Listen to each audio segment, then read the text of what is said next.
All right, gentlemen, how you guys doing? Mr. Keller, man, we're doing well. I'm doing well in Colorado. I don't know about that Houston man. We're doing good. The weather is getting better. It's been cool for us as Houstonians. We don't like cold, so Mm. but we kind of Houston weather. So that you have 4 seasons in one day. So that's how Houston rolls. Yeah, Yeah. So but we're doing well. I felt that today. I went to church showing my leg muscle. I've been in the gym small, right? So I think Yeah. I got muscle now. I went down to church with my short sleeves shirt on. Man, it wasn't easy for me. And our AC sport in the church too. So I was Oh. cold like crazy. I was doing push up in church. I had to stay warm. I You had to know, stay warm. when I was speaking back in Liberia, we used to call it in Buchanan, we used to call it Nyalo Pepe. Nano Pepe, Yeah. Yeah. yep. Yellow Pippin. Yeah. Yeah, man, when your lip all Memuna, how are chapped. you? Memuna says it's been a mighty long time. Good morning, gentlemen. Good morning on your end. How are you? How are you? Good to have you back, Miss Jackson. Always a pleasure to have her on the show. She's amazing. So yeah, great to have you. Yeah, I think I'm going to invite her secretly today because she would like to participate in this topic today. So, Miss Barnes, we're talking about Miss Barnes Jackson. We're talking about poverty and mental health. So Poverty and mental health. So I would like to hear your input. But anyway, folks, welcome to Liberia Shall Rise. Let Sherry do his thing. He the one on this show today, so I'm used to so it. this is our platform, guys. We just want to welcome each and every one of you guys. Thank you always for joining us, and thank you for being part of the show. And we really appreciate you sharing the show with your friends on your platforms. Thank you for your comments. And before we go live today, I know we're going to be talking serious business here. But before we actually start the show, I'd like to just give our viewers a quick update. Last week, as you will remember, we were live speaking with Mr. Seth Badu when he received a message about his son being involved in an accident, and he had to leave the show. And you guys were praying for him. You guys were actually sending him well wishes. We are very happy to tell you that the vehicle got totaled. That's the bad news. But everything else, the young man is okay, and he's home, and the family is doing well. So we just want to say thank you so much for your prayers, and thank you for your consideration last week. We have an Amen. amazing Amen. crew, Steve. What do you think? Our audience, man, they are amazing. Yep. Yeah, thank you so much, family. Thank you. That's what family are for. We are all family on here. Yeah, thank you so much. All right, and so another heavy thing on each and every one of us mind. Yesterday I did a little podcast. Where I talk about war. Liberians, about war. You have experienced it, so you know exactly what the people of Ukraine. What they are going through. The experiences they are having, and I know you can sympathize and empathize with the people of Ukraine as well. So let's continue to pray for them, extend them our best wishes, and we pray that our Heavenly Father that will do the best, and let's just keep them in our prayer. Amen. All right, Yep. guys. So, And so today's show, Steve, we are going to be talking about something that maybe nobody want to talk about, because I remember when I was back in Liberia wearing my scope to go to school, I didn't want people to tell me I was poor. mhm. Yeah, yep. So we want to hear some of your stories today. We are talking about poverty and mental health. Does poverty in Africa affect people in the United States a little different, or in the West? Does it affect them a little different?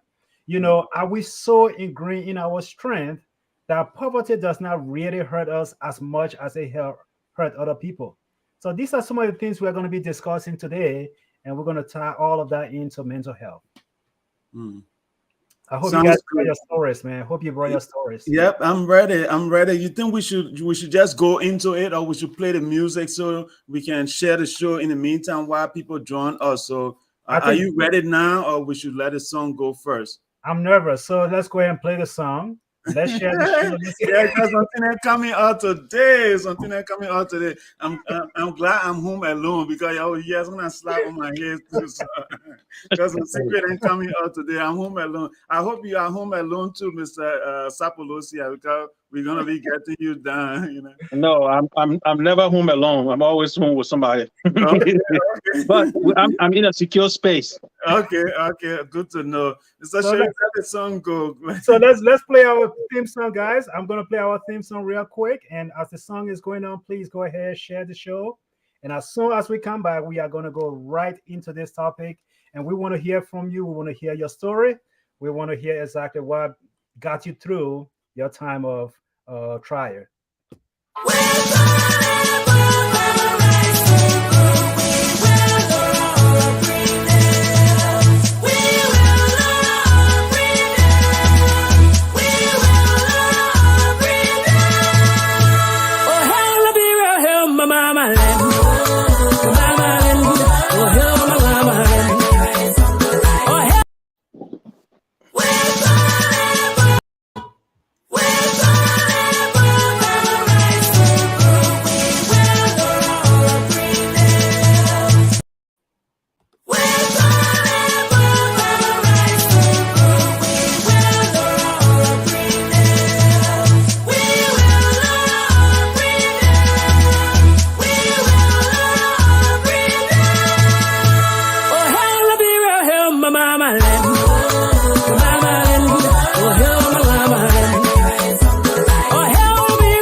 Lead me now into Sherry, something's happening to the song, so I don't think the audience wants song today. You think we should just go ahead? So let's go with the show. I don't know exactly what's happening in the background, but again, we want to make sure just to kind of invite you. The show is going to be for everybody today. We just want to hear from you. Again, only share those things that you feel like you want to share. Send us your comments, and we also appreciate you sharing the show. Please, let's put it out there. And so to get started, guys, I'm just gonna get the ball rolling. Each of us, man, we have had some experiences. Hopefully, those experiences have actually made us very strong, and some of those experiences will break us. And this is the segment where we come and we talk mental health.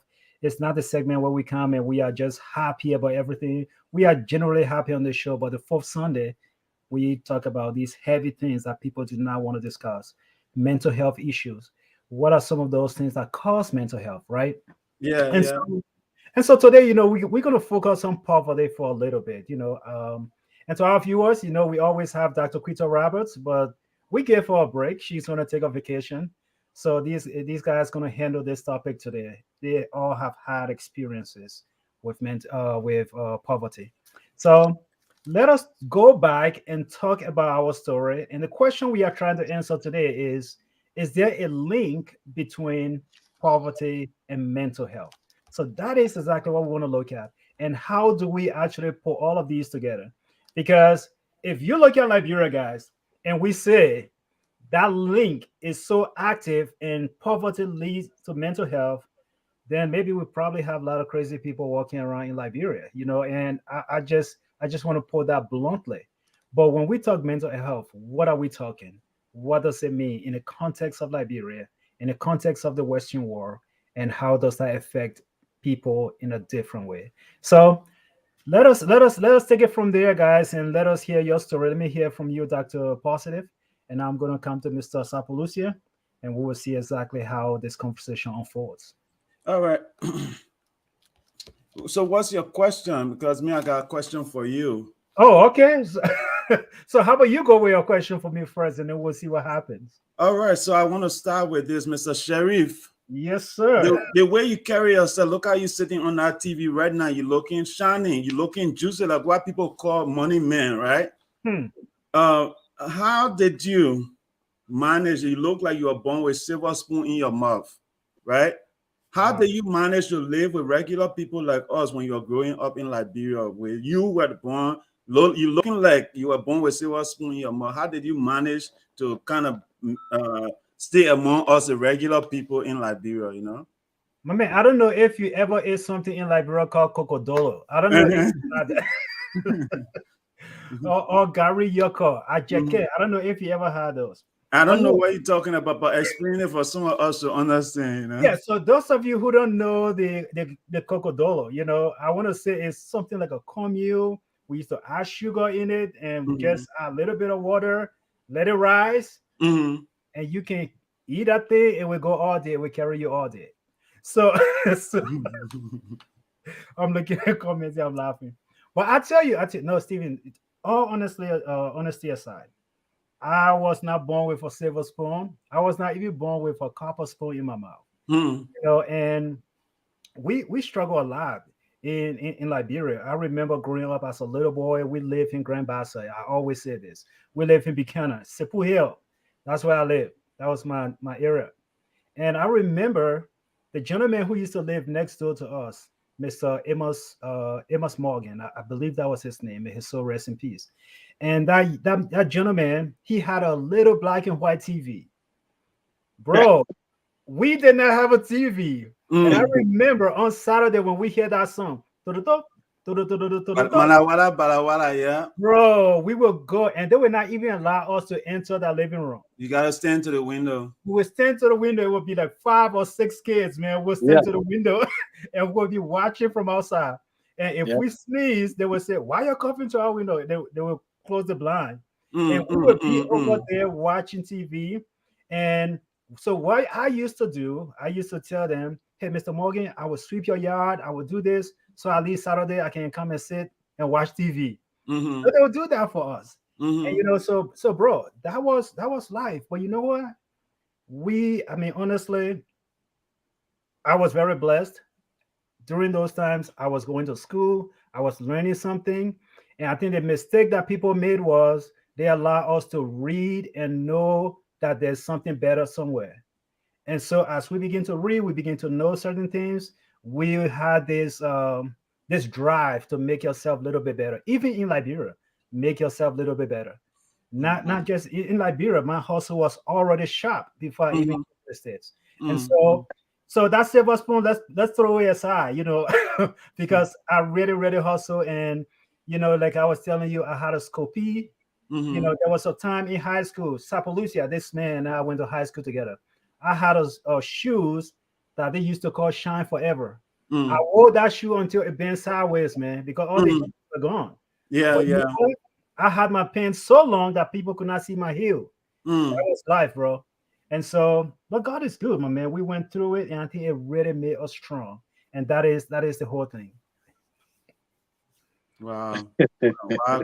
Good question. So, I asked that question because, people see you today, right? Yeah. And they don't know your struggle and they think you just made it on top of here. So I think that question was meant to kind of make you to answer it honestly, because if I asked you, hey, tell me about where you came from, you would tell me something. You probably would tell me the same story, but the question forced you to go back into time, bringing up Gary Yoga and all those things. So and now I can let you throw your question to Sapolosia. Then I want Sapolosia to answer that same question. I know that. Oh, okay.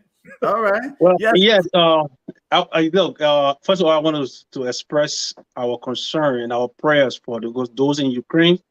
This is something we all felt during the 90s, so to the early 2000s.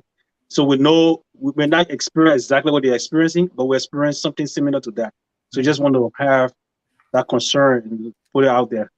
Now, when it comes to poverty, Sheriff and Steve and the audience, some of us went through real struggle. Who knew, if anybody knew the Oreo uniform Oreo, yeah. Oreo uniform. Mhm, The khaki Oreo uniform, right? mhm, mhm. What's the color? The khaki Oreo The uniform. khaki Oreo uniform. Now, think about it, right? I remember back in the days, It's supposed to be khaki, right? Or khaki Oreo color, right? But cream. it matched with certain color that we use the cement bag and the cartoon, right? Yeah. All right. So now think about it. Those days, I remember. I think I was in the 5th grade. I was in the 5th grade. So this is it was bought for me. I think I was in the 1st grade or 2nd grade, Mhm. and I used that up to 5th grade. So it was to a point where the back of that stuff was gone, right? Wow. So I had to sew every morning before I go to school. I sew the cement paper Hmm. to the bottom, because the bottom will have a little hole on both sides. So I had to sew the cement bag every time to go to school. I would keep extra. Yeah, I would keep extra in my pocket because I used to like playing football. So when you play football rough, then it would tear, right? But then back in the day, they want to force us to tuck our shirt tail in. Yeah, and then you can't do it because when I put my everybody will whip me for that, but they don't really understand why I'm keeping my shirt tail out. I'm keeping my shirt tail out because I don't want my back. And at those days, I didn't even have brief on. Think about it. No brief, and your pants, but to run that main area is torn. So when it comes to struggle, we struggle. And then I think when I got in the 7th grade, they bought me they're supposed to buy me a regular khaki pants, but they bought me a jeans-like pants, right? But I was growing. So, at the time, back in the days, those who remember Michael Jackson, the GQ star, right? So they had all kinds of names they used to call me when I wear my pants when I go in the 8th grade, because my pants I have outgrown the pants. So they would call me GQ, or how they call this thing? Something like, oh man, the guy pants the someone who crossing water. And all kinds of things were hanging on us, And then as time went by, the war came, and I came to Monrovia, and the sheriff said we went to school together. I almost did not finish the 12th grade. Almost, yes, because at the time they had requirement. You had to have your tie. You had to have a black tie. You had to have, you had to dress neat, because you, as a senior student, you have to compare. But I have worn a pair of shoes for a long time, and this pair of shoes was gone. And now I'm becoming a senior student. I did not have money to buy a black tie, right? People tell you, look, I'm going to pay your school fees, and that's it. But they don't know that there are so many things that come with school fees. Yeah, behind school fees. And I'm being grateful to those that help us to pay our school fees. Like my uncle, who helped me to come to the United States to pass our policy. I mean, I'm grateful to them because they help us, right? But there are so many things that come with going to school, not just the school fees. So 12th grade, and I tell my wife now, she was in the laundry, and I was telling her, look, I don't think I can make it. And she was the driving force, because she said, look, you got to go. It doesn't matter what it is, you have to go. Because I got to go I'll be in 12th grade next year, and I can't be. I'm not leaving you behind. Yeah, you because I was ahead of her, right?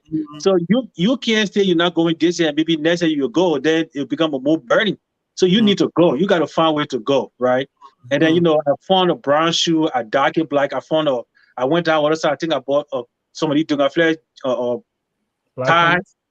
Yeah, I think it was brown. So I put a shoe polish on there and made it black. And that's what kept me through 12th grade. And then, so it was a challenge. And many people, some people sit and criticize us. Oh, you don't want to do this for people. Yeah, you look like this. Look, some of us dress sharp today because when we're growing up, we wanted to dress sharp. But we did not have the means to dress sharp. Because my early childhood, I was told to dress neat. But then I didn't know that was not the reality of life. So when I reached a certain age or a certain place where I was no longer with my dad and those that were full, I had to dress the other way around, right? Dress as the need fits, So poverty has been there. But one thing I know, it kept us focused. It kept me, particularly, I know most Liberians, it kept us focused that, look, there are better days ahead, right? We're going through this struggle to become better people. And we kept that focus, no matter how hard it was, no matter we're going to school, our food, but we still studied to pass, knowing that one day I would not have cement to my pants butt, So today we can sit and laugh at it, but it's the experience that brought us to where we are. Amen. Absolutely. Wow. Wow. Dr. Positive, man, I'd like to hear your story. You're not just going to put us on an island and leave us there. No, I mean, look, I think this is what makes us real on this show, you know, Yeah, because yeah. we are real people. We are not going to tell you, we're going to sugarcoat stuff here. Mhm. And so bring it on, Dr. Positive. I know. Well, I can't tap any of your stories, but I will start with something different. I would change the trajectory a little different, right? Yeah. I would say I was a little born with bronze spoon, right? Mhm. Because my father was a working guy. He worked for Air Liberia, right? He worked for Air Liberia, but unfortunately, in 1983, he passed away, right? Mm. Once he passed away, everything changed. My mother, being a native woman, she was a market seller. She was a market seller. She had her own business. She was helping my father in the process. My father was building our house and he passed away. So the first thing, her family, my father's family wanted to kick us out of the house. But my mother fought. She took them to court and she won. So this is a native woman, right? She took them to court and she won the case. So fortunately for us, because of our mother fighting, knowing, even though she wasn't educated, but she knew her right.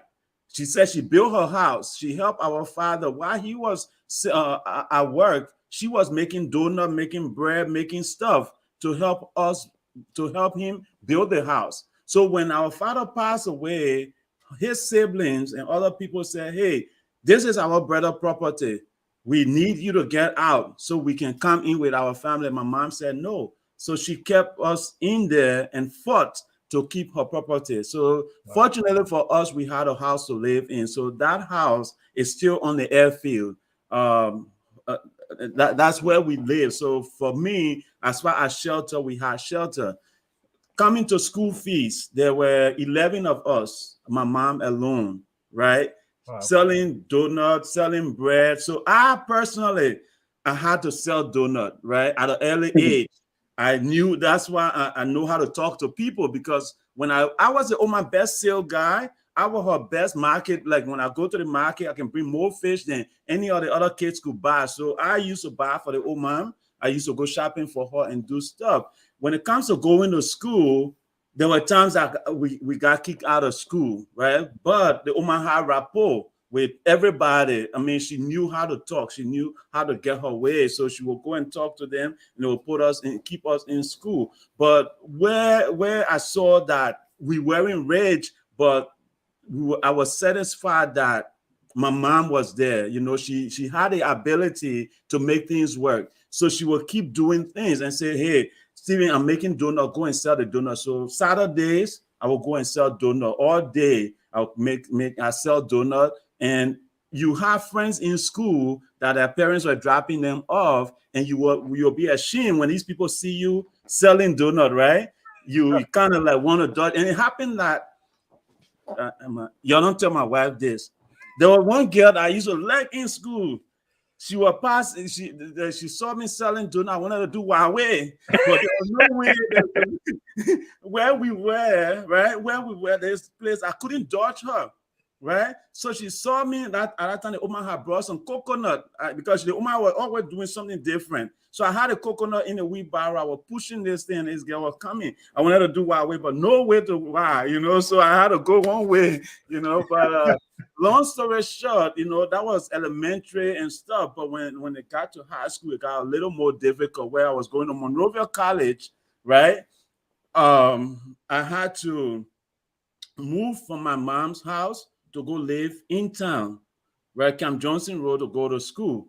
And school fees and all those stuff was a little difficult at that time because we're getting older. School fees were getting a little more expensive. So the woman couldn't afford for everybody, right? So she had to pick and choose to do things at time for every one of us. So I had to move in town because I couldn't afford to pay my way. After walking a few times to go from FE to Monrovia College, or walking after school. And the good thing was I was a little smart, right? So I could help people with their homework, help my classmates, and some of them would pay my way. So I had some girls and some guys that would pay my way. Some seniors would pay my way. And then I think in the second year, in 11th grade, one of my relatives had a car, right? So this person used to drive me home back and forth. So it got a little tense. But as my fingers, if you look at my finger, I don't know if you guys can see, but this finger got eaten up by poo-poo finger, right?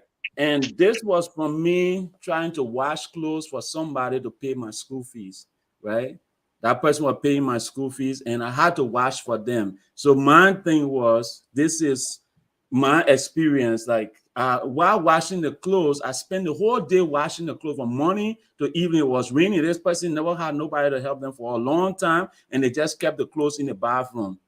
By the time I came to them, he wanted me to wash all that clothes. So I started washing that clothes, and I was there the whole day not knowing some bacteria entered my finger and the thing ate my finger. But luckily, I followed everybody advice, and some people will cut their whole finger up, but mine got saved because I followed so many advice. But that's my own little story. But I know it wasn't as cool as yours, but you know. No, guys. I think everybody listening, people can, and the good thing about it, look, guys, when I wrote my book and published it back in 2018, people would approach me and they say, "Man, the stories in the book, are those stories true?" And I would tell them, all to the letter, down to the letter, everything is true, right? Because, and I used to tell people, one time I went for a book signing and I was telling people, I said, "Look, the stories that I have in this book, it is not unique to me. There are lots of children in Liberia, in my country. I never say a lot of children in my country who could tell that same story. A lot of people my age who could tell that very same story, how they struggle, how they went through, how they didn't have a mom and dad, how they lost their family in the war. A lot of children can tell that same story. So my story is now a unique one. It is only unique to to our American brothers and sisters here who have not experienced anything like that. And when they read the book, they're fascinated by it. But it is not unique to our Liberian brothers. So with each of us sharing our story, guys, I think one thing I took out of it is this. While it is true in the context, we can say each of us struggle, but every one of us sitting here, we went to private institutions. Yeah. We did not go to government institutions that were always locked down, right? Because the teachers were not getting paid. We all went to private institutions. So some can look at us and say, "Come on, man, you guys don't know what you're talking about when it comes to poverty." Yeah. You went to private school, you pay all the school fees. So, but on a serious note here, Sapolicia, I will give you your time here. Let me just read this thing real quick. Yeah. On a serious note here, it talks about this. Poverty-stricken people and families might go without proper housing, clean water, healthy food, even medical attention. So these are some of the things, these are some of the problems that poverty actually highlights among people who really can't afford it. People who can't afford to send their kids to school because of that. And now we're trying to link this to mental health. How does that mentally affect the parent? Let's not put the children in the picture yet. How does that lack of resource actually affect the parents? Let me come to you, Mr. Sapolicia. So, I mean, before I go to that question, let me just let people know that though some of us went to private school, we did not have the luxury that people who maybe these days go into private school have. All right, because yes, I went to one of the prestigious high school during the 90s, and it was a little expensive as compared to most private schools.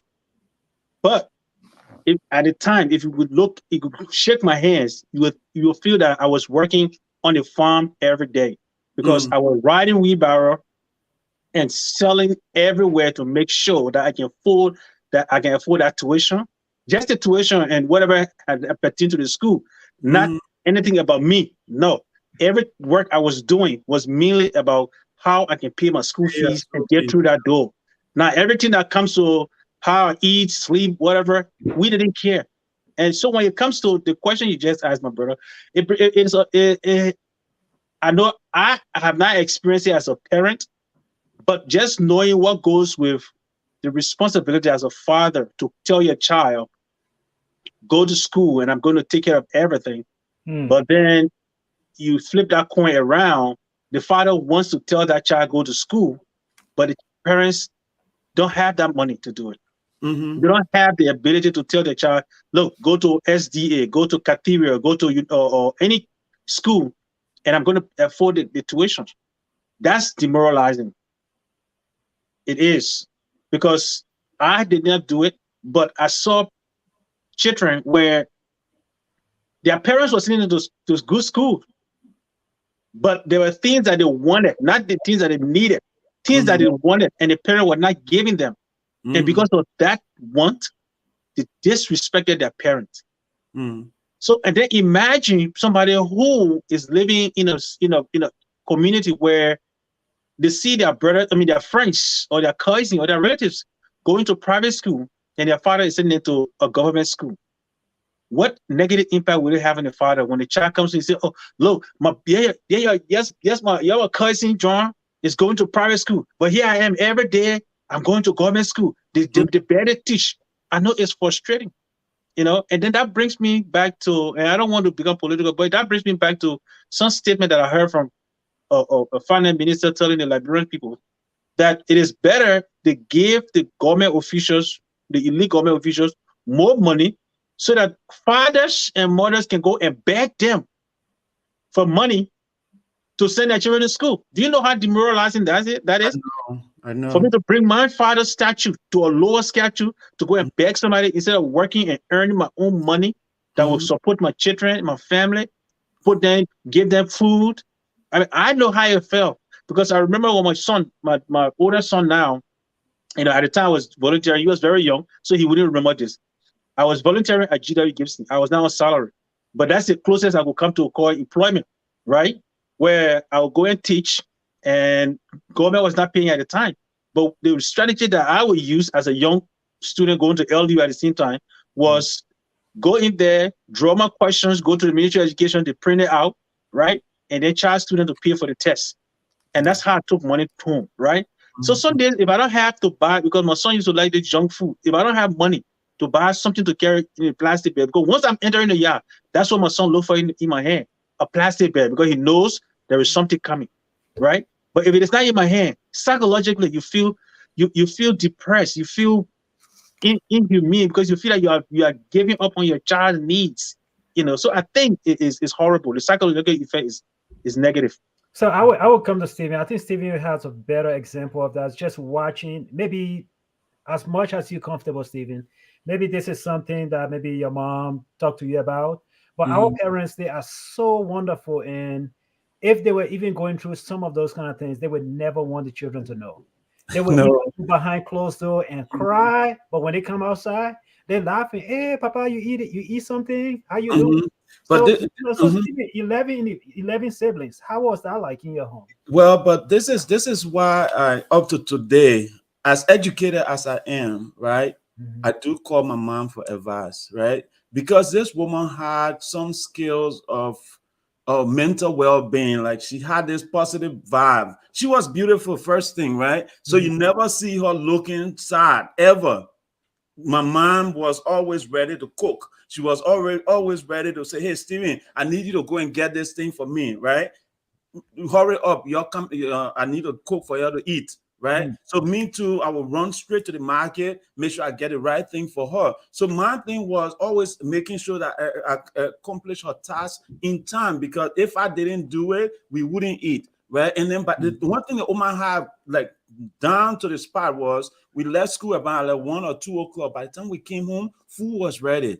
Wow. No matter what. And if it was even just dry rice with small okra and pepper on top of it, by the time we came back from school, this woman already had food prepared, so she had her own system. It's like she put things in place, and the woman has skills. Like, if she had rice but no soup, she will go in a bush and get a Baba John and make it out of something great. You understand? So and then when people cook nowadays, right? I mean, Liberians that got wealthy now in the United States, you see in the meat, you don't even have no space to get soup. And I tell them, no, don't give me that. I don't want your meat. Give me soup, because my mom gave me soup. When I ate, I was eating potato green. I ate potato green, not just meat. You understand? So when I go places, when people give me meat, when they give me food or meat fighting, you can't even see the soup. And I said, no, just give me more soup. Even the places that I buy soup from, right? I tell them, I said, just give me more soup and give me less rice. But to answer your question, my mother had a fighting spirit, right? Or she has a fighting spirit because she's still alive, right? Yeah. She never, one day, when she said, Stephen, they put you out, but go to school. right?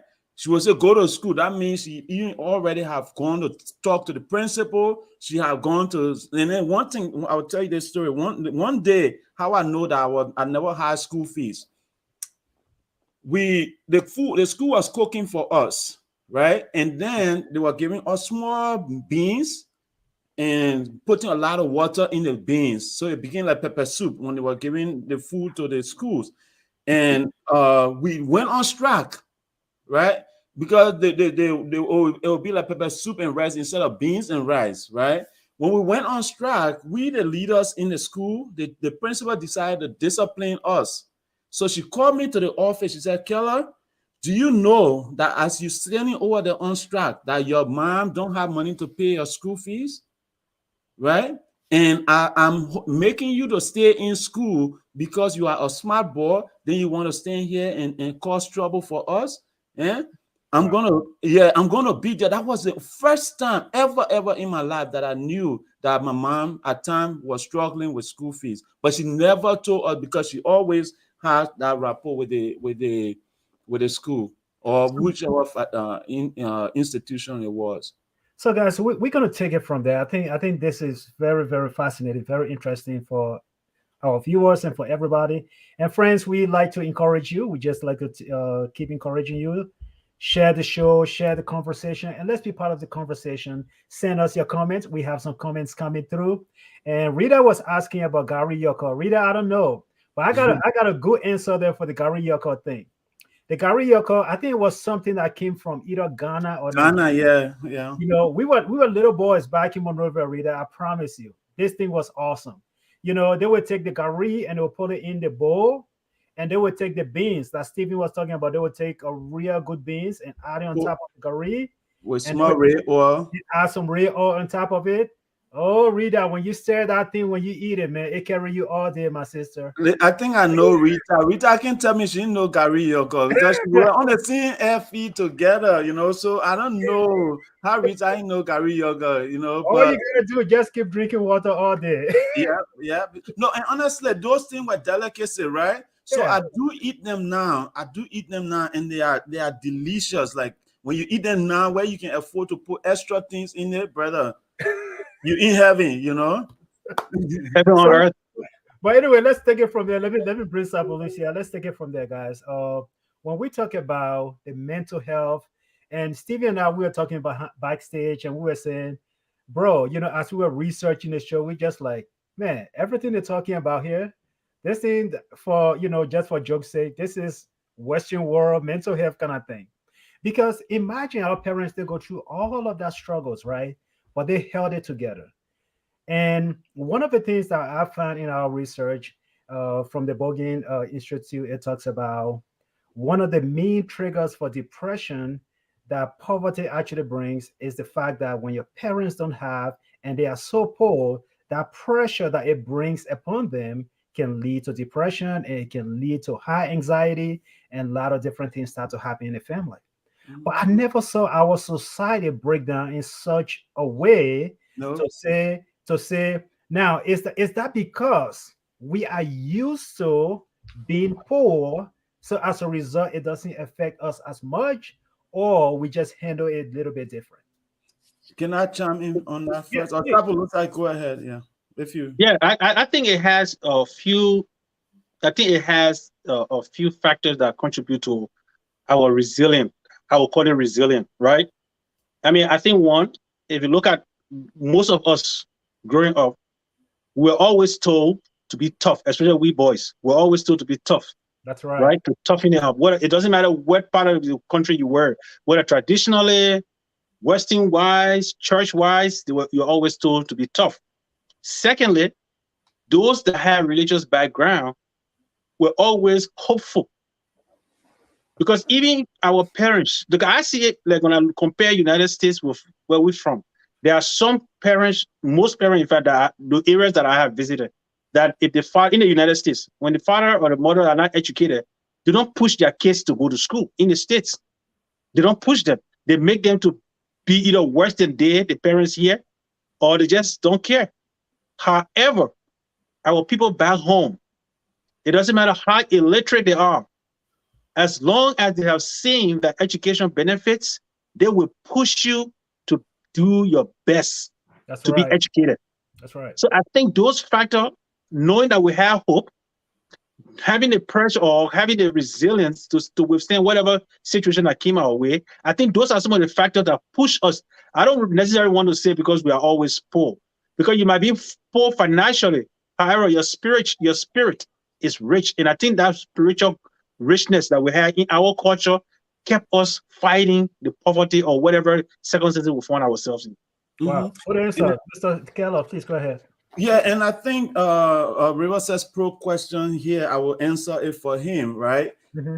Sharif Sapulosia, you guys went to school together, right? So and to answer River says pro question, I will say our mental health would not be as unstable as some other people in the West. The reason is because almost all of us, the poor people in Liberia, most of the poor children were in the majority, right?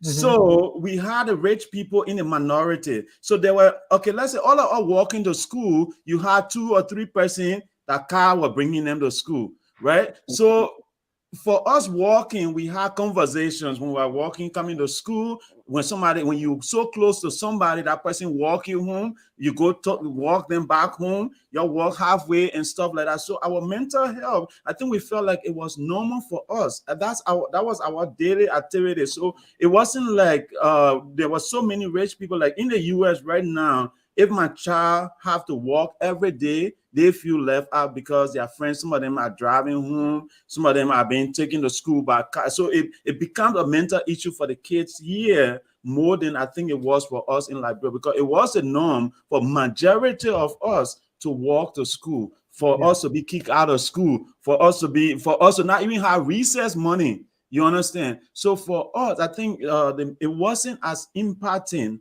as it would be for a child that is in the United States. So I don't know, that answer your question. Yeah, that is good, Stephen. So guys, I think another thing I see when we try to compare how poverty will actually affect people in the West, little different from the way it affected us in Liberia or maybe Africa as a whole. Let's venture there. I think one big thing I see, in my research, and also I work in this space, so I can speak to that as well. One thing I do see, a lot of the people I work with that come, they will tell me, I feel so depressed. And when you really start to look at the bottom of that depression, loneliness is always a key factor, right? And that piece is very important because, say, for example, in our culture, in our country is a communal society. So it's a community. So if my mom did not have, I would still not feel poor because Stevie's mom, if she cooks something, even we if go there and eat, I can go to Stevie's mom's house and eat something. I never felt lonely. I never felt alone. You had a community around you. But the United States and most of the Western countries, they are individualistic societies. It is me, my wife, my son. If the kids move out, me and my wife. Extended family, well, everybody also on your own. So hold on, Sherry, not cutting you over. Maimuna is saying that volume issue, she cannot hear us. Is that happening to everybody? No, she came back. She said she got it situated. Oh, okay, good. Yeah. Sorry, go ahead. Yeah, so basically, I think because of that community around us, it really helped us to be stronger. I know we've talked about many things here, but here, if you don't have that community around you, you don't have that support system around you, and you're feeling depressed, you're feeling lonely, you're crying over your poverty, I don't have school fees, and all of those things, it will just continue to put you down and down and down. That's a big difference I see between their culture and our culture as a whole. Yeah. Yeah, and I think this is something we need to keep pushing in our community as Liberian community. We who have traveled here, we should not let our community-based organization die. Because look, let's be realistic. I know sometimes we have become so sensitive to the culture here. I remember when I was growing up, if I did something, excuse my language, if I did something crazy, people would tell me straight up, look, what you did is crazy. And I'll be fine. I will accept it and move on. However, you come to the United States, nobody wants to tell you what you did wrong because They don't want to hurt your feelings. But with not knowing that this so-called sensitivity to feelings is causing most of our people to end up in divorce, having single parenting, and all these kind of crazy things. And it's also adding burden to our community, right? And not just our Liberian community, but also the society we live in. But I think if we can bring those culture that we have from back home, of caring for one another, bring it to our community. Who told you we can make the difference? We can bring that same idea to the Americans that we meet here. They can see what we're doing, that making our community grow better and be resilient to whether it's poverty, whether it's problems. If they can see that in us, they will follow it because they themselves want to learn. Everybody wants to belong somewhere, right? So I think we should bring those positive culture from back home. Let us maintain it in our Liberian-based community, in the United States and everywhere, so that we can continue flourishing, or else we'll become isolated, become individualistic, and before you know it, we are dying from things that are preventable. Amen. I think that's a great point. I think that's a great point. Yeah. And there's a point here that Stephen brought up, and I want to kind of throw it back in his face here for a second. Stephen brought up this whole idea of poverty and peer pressure. I really love it. I really do. And I think we should talk about that. Poverty and peer pressure. To just start off, when I was in SDA high school, I had some great government officials that kids were coming to our school. And so they became the measuring stick. I was measuring myself with. Sapalusi, I know what I'm talking about. Mm-hmm. Those guys became the measuring stick we were measuring ourselves with. While we were walking to school, those guys came in with government official cars. They either dropped them off on campus and they would pick them up after school. Or some of them drove on campus. But our principal, she was a firecracker. She said, "You're not parking that car. Park it outside. Not on my school campus." And so that comparison, that pressure of, oh my goodness, man, those guys are living a life. They are better off than you. That made us to get into that mindset of bringing ourselves down. Looking at them like, okay, they got everything we want. And now that comparison became that pressure that we put ourselves under just to try to live up to the standard I guess they have at that time. And so it's a real thing. So peer pressure and poverty is a real thing, because if everybody has it, you don't have it, there you go. You think about that. Yeah. And I just wanted to touch on River Says Pro message here and maybe give him an advice. River Says Pro, I don't know how old you are now. You are in the United States. You didn't disappoint your father. Circumstances sometimes make us not achieve our goals, right? So don't feel like you disappointed your father. You still have time. There are people that are 60 years old and still accomplishing their goals. So if you do want to be a medical doctor, there are programs out here that will still enroll students, first-time student, even Harvard University. Some of these schools will take you in as a first-generation student for you to still attend medical school. So you just need to start. You don't have to say you disappointed your father. If you still want to do it, there's still a possibility. Go ahead. Let me add to what you just said, Steve. I don't, you see, this is one thing that I've learned from my childhood growing up and where I live today. And we tend to do the same thing to our children. First of all, River says, I don't know you personally. However, let me let you know something. We should not allow where our parents fail to become our burden. What you want to live is not what your parents want you to live. It's what you want to live. That will make you more happier when you're doing it. When I was growing up, I always wanted to be a medical doctor. That was my dream. That was my father's dream, right? And that's what I tell my kids today. I tell you go to school, but I don't want you to live where I failed. Just because I failed being a medical doctor, I should not put that on my children and think my children should accomplish what I did not accomplish. Let our children live what make them happy, what make them feel better for themselves, right? You should determine, Mr. Rivers says, who you want to become, what will make you happy. If you want to be a mechanic, is that mechanic job you're doing, is it the one that make you happy? This is what I would ask you to do if that's what you love to do. Put all your energy in being a mechanic. And then you will enjoy doing it and you will be successful. But if you try to live up to your father's expectation, then it's a problem for you because you will become a medical doctor and you will achieve nothing. I saw this in the Indian community. I had an Indian old elderly man I used to talk to. he was pushing his children to become medical doctor, no matter what, he was forcing them to become medical doctor, but that's not what they wanted. So one of his daughters defied him and became a YouTuber, right? And she started making millions of dollars. So what is important to her? It was because she was doing that, she was satisfied doing it, and she put all her effort in it, and she was successful at it. So I don't think, and I know we Africans, that's what we tend to do. We want to tell our children what they should become. But I think the children should be the one to tell us what they want to become, and we should strive to push them in what they want to become to be successful at it. That's how I look at it. So I mean, I know it's kind of far from where Memuna is, but I would have loved to have her called in. Memuna, if you are able to elaborate a little bit more on the comment you just made, you said there are 2 new causes of poverty in Liberia now. If you are able to give us, okay, there we go. Oh no, that's not the follow-up I want. But if you are able to tell us, maybe elaborate a little bit more on this particular comment, the 2 new causes of poverty in Liberia. If you can give us more, we will definitely want to put that out there so people can know. And again, you know, one of the things that comes out of all of this for us guys is resilience.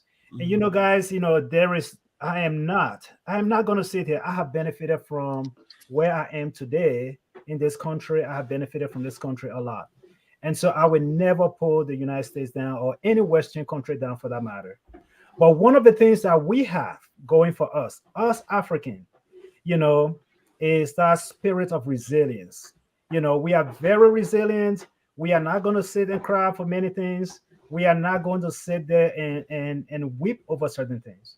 We are always going to keep ourselves moving, keep pushing, keep going in the right direction, and not allowing circumstances to actually bring us down or to define us. And I think that is one of those things that actually set us apart. Yeah. And when everybody else is crying about certain things, we can always see there is a spot that we need to get. So Mr. Sharif, I know we've been on this aspect of poverty in the individual and family, but let's switch the gear a little bit. There's something that is trending in Africa and around the world right now that is killing our young people, right? When you and I were in Monrovia or live in Liberia back in the day, like you wrote in your book, you had a girl that maybe it might have left you, might have broken your heart. The guy by the no, hold on. This is important, right? And you kind of let me ask the question. It was like this girl, you mentioned this girl broke your heart in the book. Was there a reason that you didn't fight for it? Was poverty part of that reason that you just let her go and didn't even fight to get her back? And the reason I say that is right now in Liberia, in Ghana, Somalia, wherever people, young boys are finding themselves to say, hey, I don't want to get no more relationship because my girlfriend is living a social media life and I cannot afford to take care of her at that level. You understand? On that case, you and I were different. When we talked to a girl back then, it was like, oh, I like you because I'll be the one to walk you to school. I'll be the one to keep your company. When it's raining, I will hold the umbrella. The children not out for that anymore. They're not out for better day love anymore.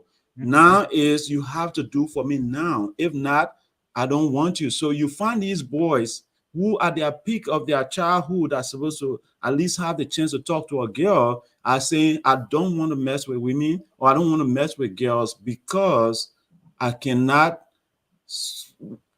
take care of their relationship. What do you guys think about that? Yeah, so to answer your question about this wonderful, beautiful girl I wrote about in my book. Sata? Yeah, Sata is a real person. And the only thing different in that book, in that particular chapter, I had to change her name for privacy. She's married today. She's a pastor's wife. Got her permission to write the story. And so she loved the chapter, by the way. She loved it, and she gave me her feedback before we went to print. So the only reason I did not fight for her, again, it comes back to what we were talking about earlier. When I looked at her at the time, and I look at where I was, who was I that this girl even wanted to be my girlfriend, right? She was too fun for you. She was too fun for me, number one. And there were a lot of people that I knew who wanted her, including teachers. It's sad to say, but there were teachers after this girl. And richer guys than you. Yes, and government officials, kids out in our school, they wanted her. And so here was this girl who thought I was all that, and she wanted me. And guess who I was in the school? Apart from being, I don't want to toot my horn, Sapolus, I can say that. Apart from being smart, educational wise, I was a janitor in that school. I did not want her. That's how I was paying my school fees. I used to clean the school, scrub that school, and make sure that school is clean. I was still on campus when everybody go home. I cleaned the school. That's how my school fee was being paid in SDA High School. And so I did not want her to know this. I did not want her to find out. So my own little sense of, let me keep my little bit pride, let me not bring myself down. So when someone took her away from me, someone who was better off than me, I didn't think I was worthy to go fight for her. What did I have to give her? That was where I went down. But later on, after we were publishing a book, she told me, she said, that's where you went wrong. And I felt terrible about that. She told me that's where I went wrong, because she was not after me because of what I could give her. She was not after me because of what I had. She really, really liked me because of my personality. That's what she told me. And that was it had already happened. Yeah, right? I mean, and the reason I asked that is happening right now, which is worse for these kids. But I too, in that case too, I lost a girl, but I didn't fight because of the same reason. When I read your story, I was like, wow, this is similar to me. And it's worse for these kids that are in Liberia right now because they don't even want to try. Yeah. And what I would tell them is, don't give up on a girl that you like, or don't give up on that chance to have a conversation with a girl, just a friendship with a girl, just because you think you don't have money. Establish a friendship first, and then after you establish that friendship, if this girl want to move forward with you, let her be the one to decide to say, hey, I don't want to move forward with you because, right? And I think after my situation, this girl told me, said, Stephen, when somebody tell you they don't want you, you walk away. And that's not how you're supposed to do it. You're supposed to try to fight. And my thing was, this girl, Backup Matthew's son, was the one that was taking over from me. Who was Stephen to fight Backup Matthew's son? You understand? So I just walk away because I didn't want I didn't want to get into that kind of battle because financially I was set to lose, right? This guy could pick the girl up. I couldn't. And then out of love for her too, because I felt like, hey, I cannot afford to take care of you the way I want to. So somebody that have money better than me, let them go ahead. You understand? You see. I mean, I smiling back. I fought. Yeah. I know why you So look, because he did not have this problem. So this girl in 5th grade. But this is the thing, guys. And you guys, no, Sherry, you and I were right there. You should have come to me. I would have told you. Right? So honestly, I'm the opposite of what you guys just said. Right? When I met my now wife, she had a fighting spirit in that she doesn't want to date anybody who is not smart. Right? Because my wife was second in her class. She had to call her SART, right? That's the SART. Yeah. So she was a SART for her school, right? And when I met her, yes, educated. I mean, smart. I don't want to say I was smart, but I was up there. I mean, you were great. You were great. Sherry and I had to call what that magazine was to be in Sharif. That magazine was to answer the current event. Oh, the Meet the Challenge, yeah. The magazine was a magazine that used to publish, and we used to answer current event. You put your name in the magazine and all that stuff, right? Oh, you're taking me back, bro. Yeah, man. There was a magazine that used to be somewhere on Benson Street there. There was a magazine that used to publish. I just forgot the name. Got the name, yeah. Yeah, but my wife, at the time, she was my girlfriend. I fought, literally. I fought for her. I don't take no for an answer easily. So I keep pushing. In fact, and I think that's why some of the places some of us have been, or we have managed to go, is because I fight for everything. Even in the military, things that they will tell me you're not getting, I will tell you I will get it. And I will keep fighting for it. At my current job, the same way, everywhere I go, I have this feeling that if you can do it, I can do it. If you tell me no, I'm not saying, okay, I'm going. No, I'm going to keep fighting until I get what I want. And that's what with my wife. And it was good that I fought, because today, 26 years later, I can say I did great. I mean, 28 years later, I can say it was worth the fight, right? So I didn't take no for an answer. And I think so. What you are telling Mr. Sharif and I, in essence, is the little smart Stephen Keller, the little smart Sharif. Use your intelligence not only for book smart, but also to tell these girls that, hey, today I'm not what you think I am financially, but give me chance. Tomorrow I'm going to be better. I'm going to be better than that person, because they are relying on their parents' wealth. And trust me, most of the guys that we had that were financially well-to-do than us back then, because of their parents' wealth, some of them are beneath us today because they didn't make their own way in life. And Sharif, today and I can give my hats off to you, because in that struggle, you survived, you made your own way, and today you are standing somewhere that some of those guys would never go. So congratulations, my brother. Even though you failed back then, I can say my hats off to you today, because you made it where you are today. So thank you. But same to you, man, brother. Same. And I think these are the experiences that we build on, right? These are the experiences that actually make us different. And when I say different, not anything in a negative connotation, but make us different in such a way we are stronger. We have this resilience in us. And if today Social Security does not give us something, we're not going to whine about it. We're going to do something else. We're going to keep going, right? We just keep going for the next one, and we find light where people see darkness. And I think, and not to go in a separate direction here, but I was talking to one of my friends, and he was very open to me. He's a African American brother, and he was telling me, he said, look, people have said that Africans are better off than us, because when you guys come here, you guys are so focused, and you guys have education, you guys get good jobs than we do. So I just answer, brother, I don't want that to consume you. I don't want that to be one thing that consume you. Most of the time when people say that, they're trying to split us apart.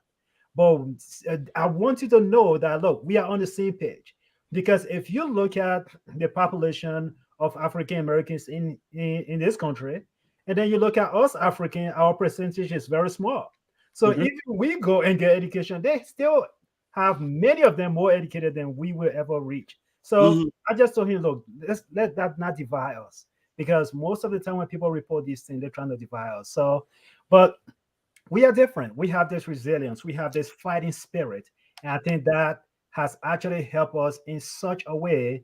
Like I'm telling you, brother, the civil war that we experienced in Liberia, the struggles that we experienced in Liberia, if that was to happen in any other Western nation, I tell you what, do you believe that today, even as we speak, there are people still going to therapy and still going through counseling for something that happened during 9/11? Do you believe it? Yes, people are still taking treatment. Yeah.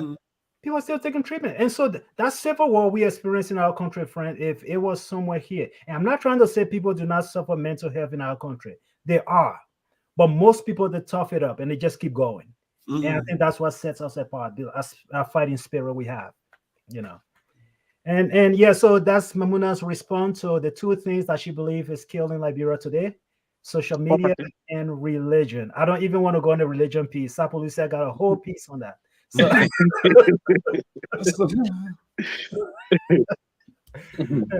so gentlemen, as we get close to wrapping up this story, wrapping up this segment, I want us to just go back to the meat of what we're discussing today. Today, we were looking at poverty and mental health. And guys, this is a real thing, because when you even go back, those of us who believe in the Bible, who read the Bible, it was a real thing during even Jesus's time. And there was a place where God said, look, if you build your farm, you have your farm, leave a section there for the poor people so they can come and eat. Those who can make farm for themselves. Don't harvest all the food. Leave a section for the poor people so they can come and harvest something for themselves. Yes. And that, my friend, we have that in our villages in Liberia. Exactly. If you make your cassava farm, I can go to Mr. Sapolucia cassava farm in the village and get small thing. I just gotta make sure I let him know, Mr. Sapolucia, we got some cassava today. Tomorrow he can come to my house and pick up some potato. And so these different things that we have actually served us well. Poverty will still be here. But I guess this is my closing remark. I just want to say, let Go ahead. Okay. No, So I don't want you to close yet. We got one more segment to talk about, then we can get to the closing part. But okay. so from what all of us have explained here, right? Mhm. It seems like we all have similar story. We all ate Gary Yoko. We all walked to school. We all Memuna said is Yokogari. we Yoko Gary. We all have plain dry rice with just small real oil on it, right? Mhm.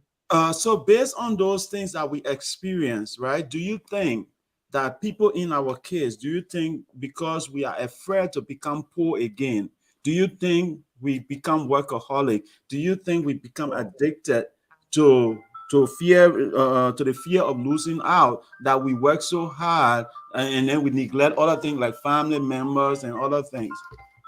We got a caller in, so let's take that person and you guys can answer that. Yeah, please go ahead and take the call.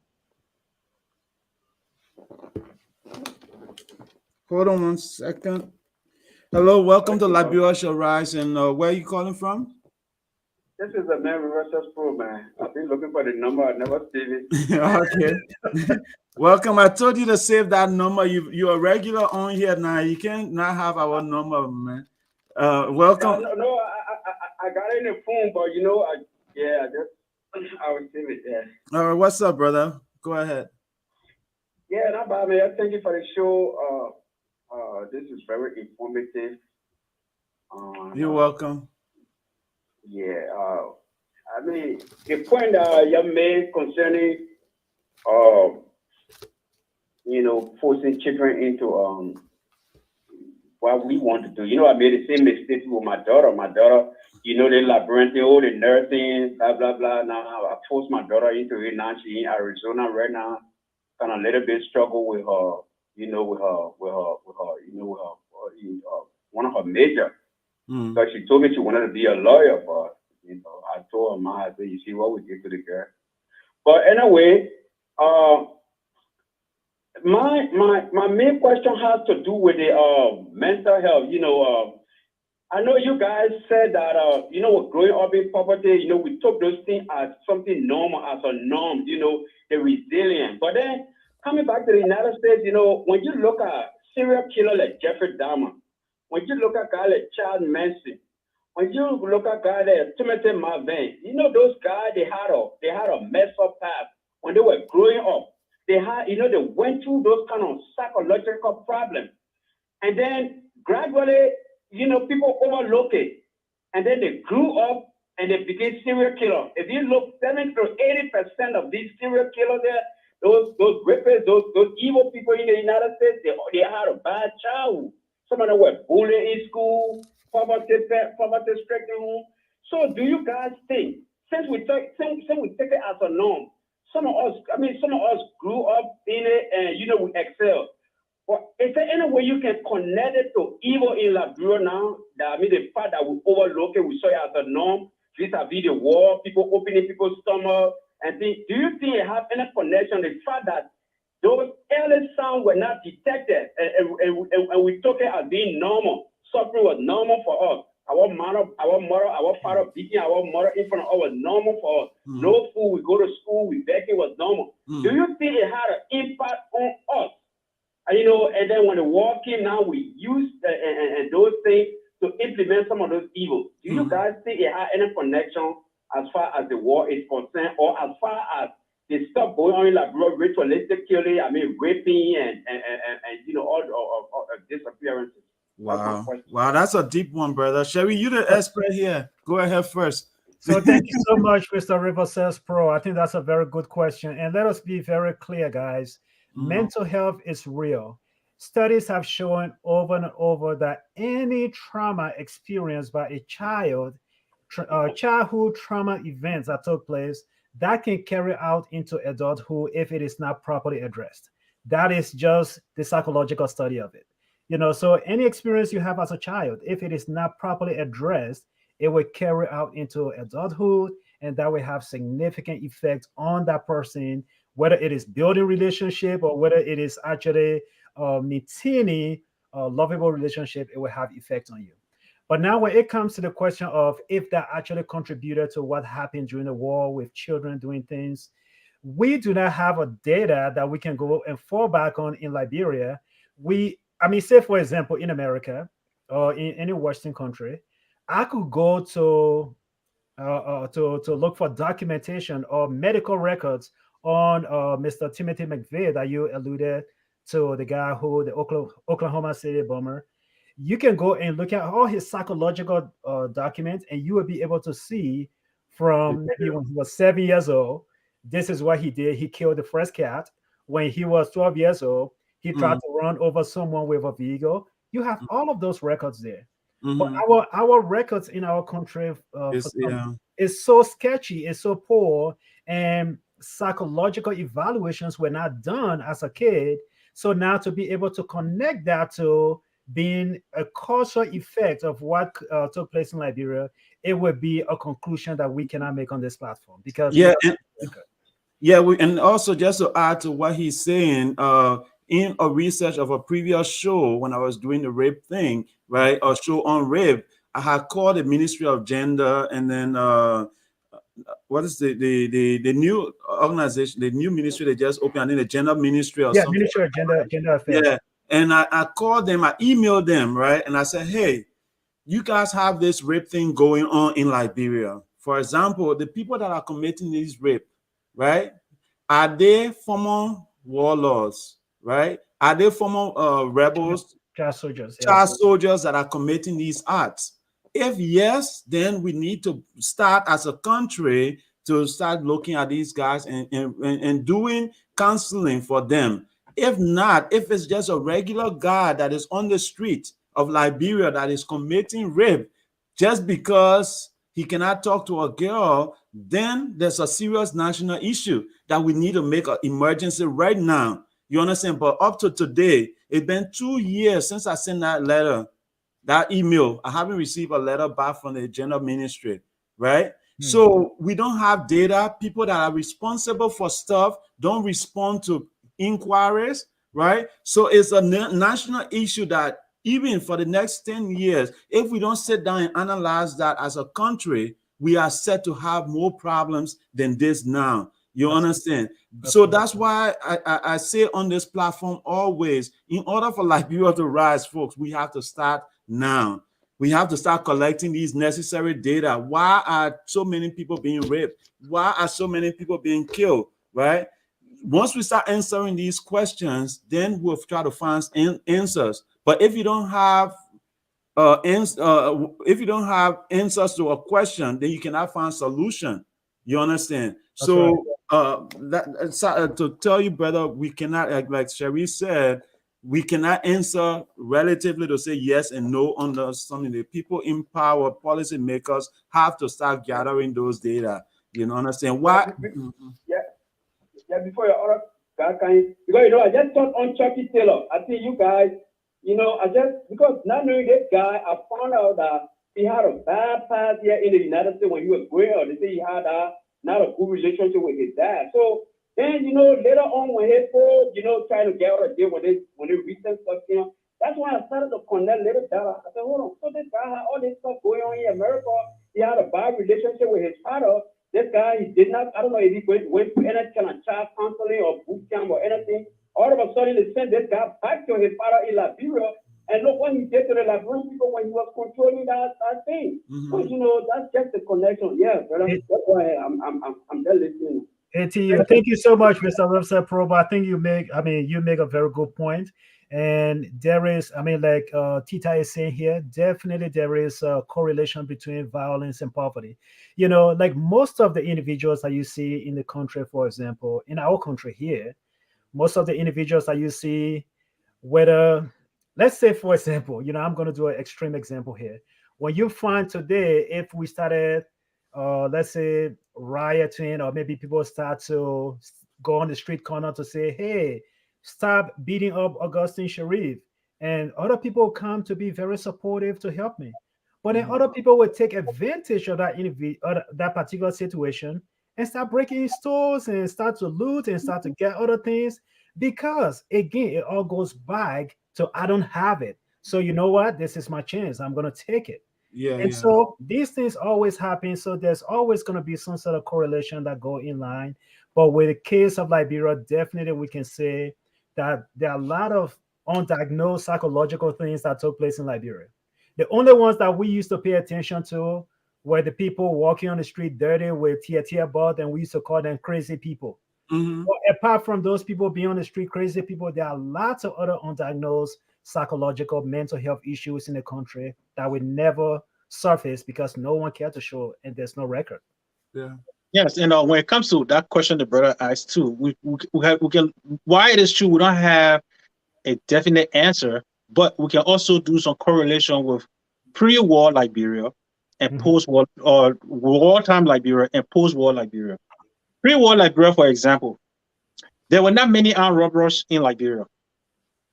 At the time, it was not tolerated, right? I remember back in the days, if you hear armed robbery in the newspaper, it would be something that happened maybe 2 years ago. If somebody wanted the newspaper to be bought, then they will re-put that information out and say armed robbery in red light. Then when you go read through the newspaper, it's something that happened 2 years ago, right? Mhm. Not that there was no psychological impact in the country, not that this was not happening. Let's look at a relationship between teachers and students, right? Before the war, those things were not prevalent. It was not tolerated. So psychologically, people depress or suppress their feelings. But then look at the war. When the war came, there was 100% lawlessness. Anybody can do what they want to do and get away with it. And I think that trend continued to after the war. Even though we had elected government, they were not enforcing those things that were happening pre-war Liberia. They just let it happen. So that also have that psychological willingness to do whatever they want to do, right? You see, today, even look at Liberia today, look at rape cases. People are raping, but those that get prosecuted for rape, it depends on what part of the spectrum you are. Are you at the high or the low? If you're at the high, middle, high, you can get away with it at any time, right? Nobody's getting punished for that. But I can tell you, if they start punishing people in Liberia when it comes to rape cases and murder cases, and you start doing that from the high level down, those things will cool down. I'm not saying it's going to end, but it's going to cool down. And I think that's also, punishment can also have a positive psychological impact where when people are being held accountable, they are not going to do it. In this country, however, everything becomes an illness, and we want to treat it as illness. So we want to find scientific approach to some of those things. At times, in my view, and this is just my personal view, my opinion is not something that is relevant to how you decide on where you are. But I think there are some of those things that, like a child going to school and bullying somebody and hanging them up on the locker. That is not something I'm going to say. I'm going to put you down and go give you psychological discussion. I will spank you. If you spank children here 1 or 2 times, some of those things will stop. You don't need all this counseling, spending man hours and money to tell child, don't bite your friend, don't hang somebody on the window, don't put somebody's head in the toilet, because that is how it starts, right? That's how it starts. It starts with those little things, and we have to go and say, well, we'll tell our conferences. If we could eliminate some of those things, I don't think we'll end up with many serial killers and all of these things that we're talking about. All right? Yeah. So let's segment quick. Let Sharif answer my question before he go.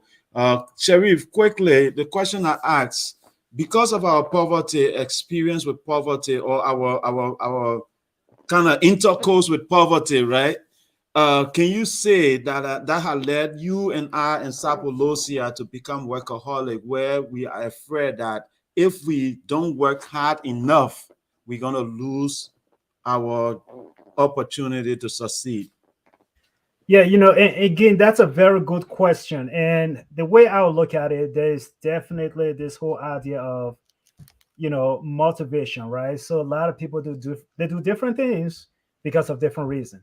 There are a lot of people in this country who actually work 2-3 jobs. It is not because they are afraid of being poor, but it is because they have so many other mouths to feed, right? They got a lot of other people to feed.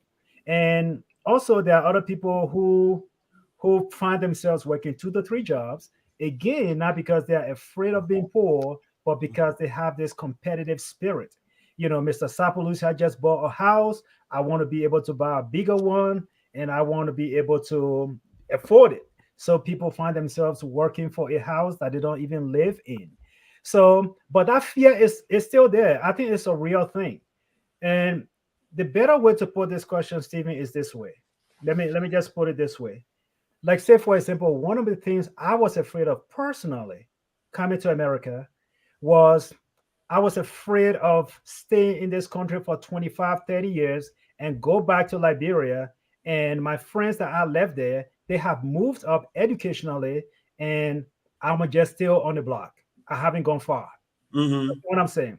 Yeah, So, yeah. so I was afraid of doing that. I was like, man, because I knew people when I was in Liberia who lived in America for a long time. They got Mhm. deported, sent to Liberia, and they were begging people for jobs or begging people to give us of food.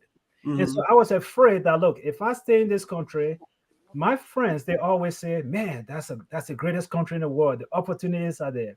Mhm.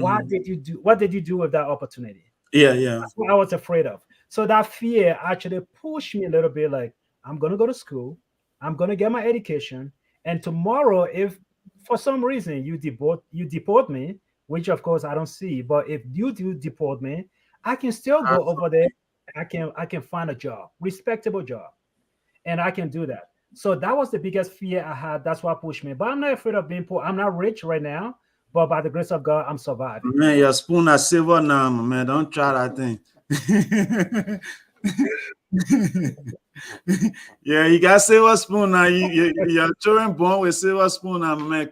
According to Liberia wealth level, yeah, you see, I'm not lying. You got silver spoon, so yeah, but you can go, brother. Thank you so much. I think Sapolosia and I can wrap this up. I know you have to run, so Sapolosia, your take on that question, and then we can wrap up.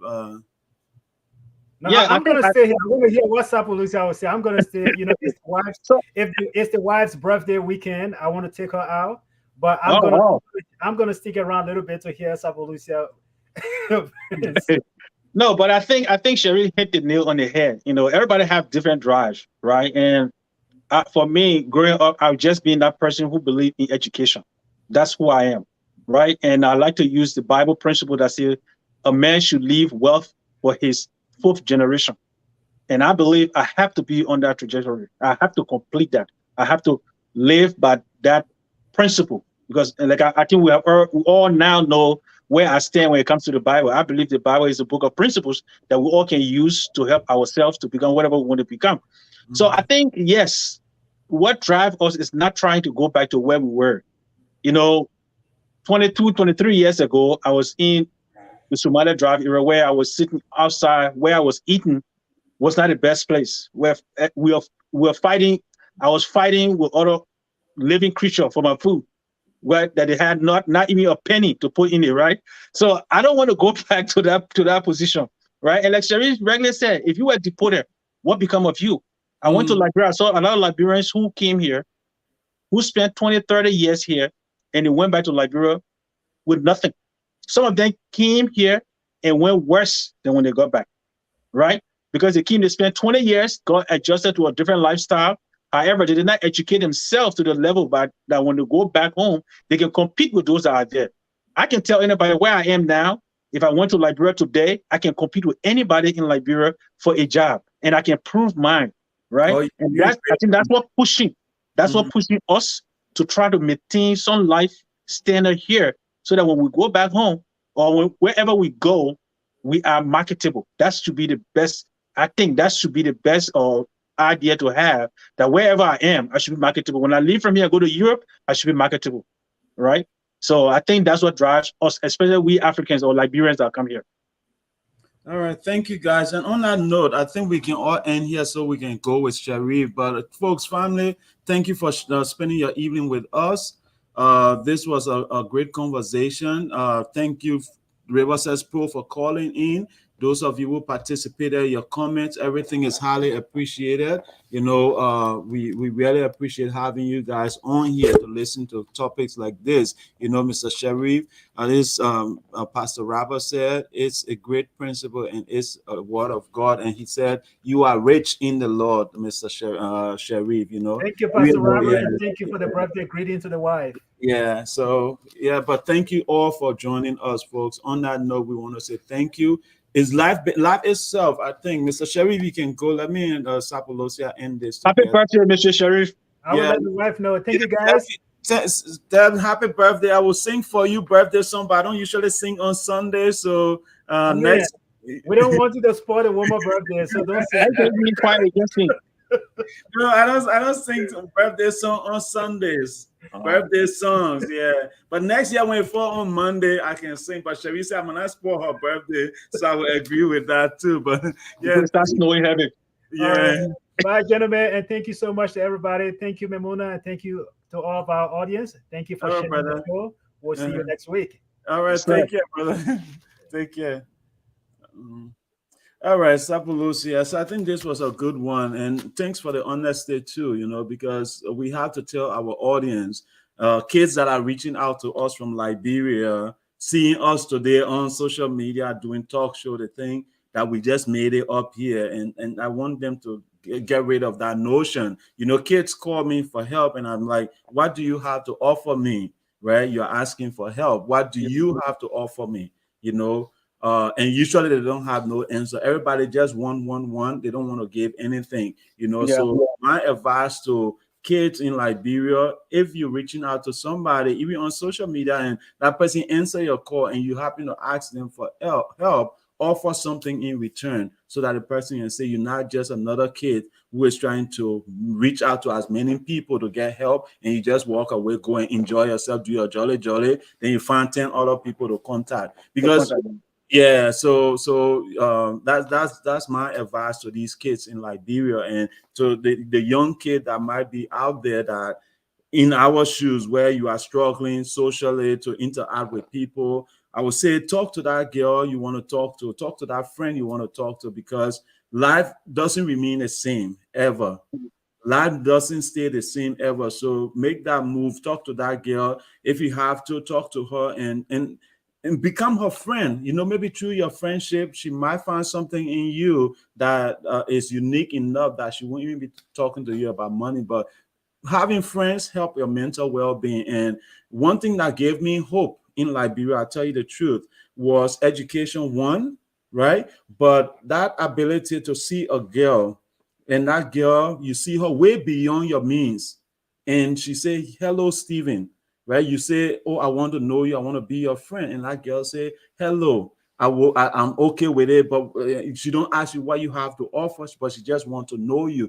Those were some of the things that gave us hope. Those were some of the things that kept us going, you know, and no matter how hard it was, you know, I would say basketball, having friends, and just having hope that someday life was going to be better. That's what kept me going, and that's what brought me to where I am today, you know. So Yeah, you know, there's a point you made over there when it comes to our young people back home, and this is just my recommendation to all of us, no matter where you find yourself, how educated, how smart, how rich you are.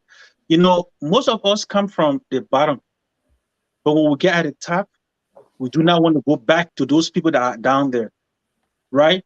So I will give you my personal. It happened to me twice since every time I went to Liberia. The first time I went to Liberia, people were surprised.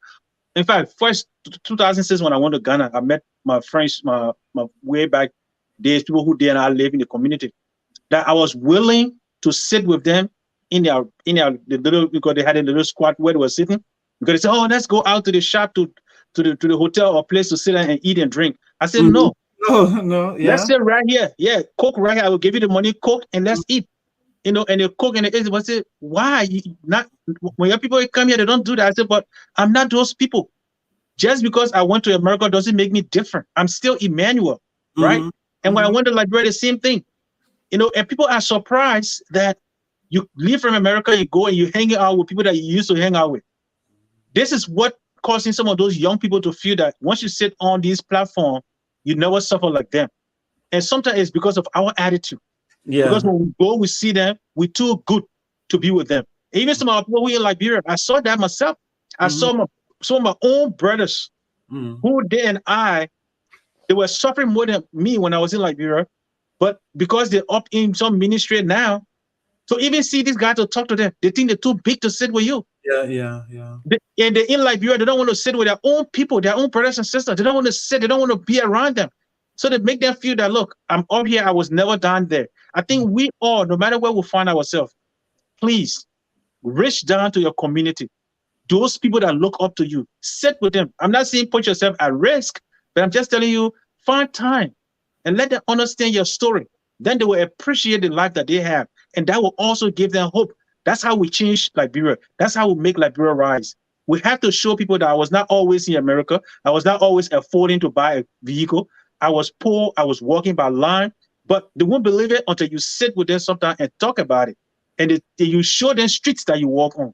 Yeah, those things create, it creates hope in the life of those people who are destitute. And that's what we need to be doing, no matter where we find ourselves. Amen. Amen. Thank you so much. And I think on that note, we can end the show. This has been another edition for the show, folks. For you joining us for the first time, this is Liberia Shall Rise. Our hope is to talk about things that, in the nutshell, will make Liberia better. And the stories you heard on here today weren't made up. These are true stories. We all been through these things, and our life wasn't perfect. Even now where we are, our life is not perfect, but we feel like we are human beings, and we all can make mistakes, but learning to find a way out of those mistakes and find a better way to make yourself better is our struggle today. And one thing I was thinking about, when we asked about mental health, right? I will ask you finally, now that you are here, right? Now that you are here, what is your hope and what is your vision? What is the thing that stresses you out? And I can answer mine first before you answer yours. And when I sit here, as where I am now, I can say I'm a very wealthy man right now, because when I was in Liberia, I was a pensioner, right? Right? So being a pensioner, to be 100 right now, I can say I'm a very wealthy man according to my standard. I don't let nobody define my standard, but right now, when I sit down, I said, Stephen, now that you have reached to your level, right? What is the next level for the next future generation? That's why I sit on Liberia Shall Rise. That's why I will share ideas to see what I can do to help change the lives of some of those Zogos that one of the kids is mentioning here. What can I do for the next 20 years of my life to make a difference, that when I leave this earth tomorrow, somebody can say, once upon a time, there was a man called Stephen Keller. You understand? Yeah. That's my dream right now. And that is where my stress level is going up from. That's what stressed me up now. It's not about what I will eat. It's not about what clothes I will wear. It's not about any of those things, but it's what can I do to make a difference in the world the next day. So what is your stress? Well, I have said it over and over, and I know Sherry will be one of those, but when he and I talk, that's what I talk about. And like you rightly said, I'm already to a place where I can afford almost anything that I want, right? But there are a lot of people in Liberia, because Liberia is always my concern. That's for me. Liberia is my concern. Yes, the world at large, but my concern mainly is Liberia. How can we make Liberia a place where I can take my son? I have all sons, so that I can take my son, and when I go there, if there's an emergency, they can go to the hospital, and I know and trust that they will get the treatment. Let me just ask on that joke. You say you got all sons. If you want to get a daughter, reach out to me. I can get you a secret. That's still patent pending. So I can tell you on social media. But if you want a daughter, reach out and I'll give you some secret and you'll get a daughter. But okay. But yeah, so I mean that's I want to see a Liberia where we can have a middle class, that a young guy don't have to be a minister, a deputy minister, or some director, or a minister, or a lawmaker to purchase a car, to purchase a home. That's the Liberia I'm imagining, and that's the Liberia I'm sitting here every day, and it stressed me out. Nights I don't sleep, right? Like just last month, one of my brothers were in the hospital from December 15th to January 5th or 6th. And every day that passed, they were charging him. Right? So, and that's a country where in the room he was in, people were dying every day. The short time he was there, more than 15 people died in the same room. Yeah. Because they were not having the person to send money to help them to buy the medication and stuff. Right? Yeah. I wonder, Liberia, where that should not happen. And that's why when we go there, we're trying to contribute to society to see what we can do to help Liberia.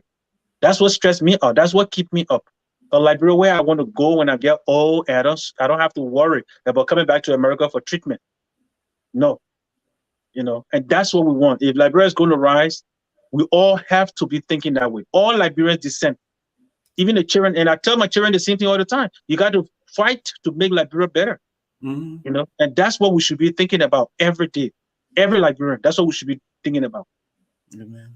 All right, family, we have kept you guys for almost an hour and a half, or almost closer to an hour and a half. So on this note, we want to say thank you so much for your time. We see some of you still posting comments. We say Mamuna said we need to start normalizing humility, but I think that sometimes people are that way because of wider community. The wider community does not respect humble people, right? Yeah, which is something that is a problem, in our community. And then she says, further, buy up and privatize the hospital and really be serious about the kind of staff you employ. Fire those who drop the ball. And these are things that we all need to collaborate on, Mamuna. We all need to collaborate because I alone cannot do it. Mr. Sapolosi alone cannot do it. So we need to collaborate in the diaspora, come up together and say, let's build a hospital. Let's build something. Let's partner up and do that. Yes. Okay, so Emmanuel Bono, he upped like this. Wow. Yeah, he said great move, team. I just joined the team Laugh Out Loud. So okay. Yeah, but anyway, on that note, Sapolosia, you can end us with your final word. Let's wrap this up. Say something to the audience, and then we can end the show. Yes, sir. So it's a privilege, and thank you for giving that opportunity. And as we go tonight, Liberians, we want to appreciate all those that stay up, especially you in Liberia, and taking your time to listen to us. You have invited us in your home, and I want to leave you with this word. If Liberia is going to rise, everybody have to fight. Everybody have to come with ideas. Everybody have to contribute to the building of Liberia. Yes, it's good to criticize, but it's also good to do a positive criticism. If you tell me I'm wrong, tell me what makes me wrong and how can I make my wrong right. That's what we need to start doing. So if Liberia is going to rise, if we're going to fight poverty, let us embrace one another. The high embrace the low embrace the high. And Liberia will become a better place, a better nation for all of us to live. Thank you and have a blessed night.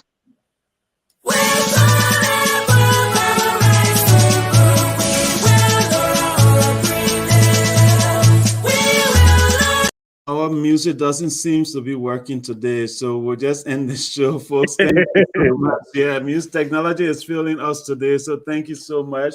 You guys have a wonderful day, and God bless you wherever you are. Take care, guys.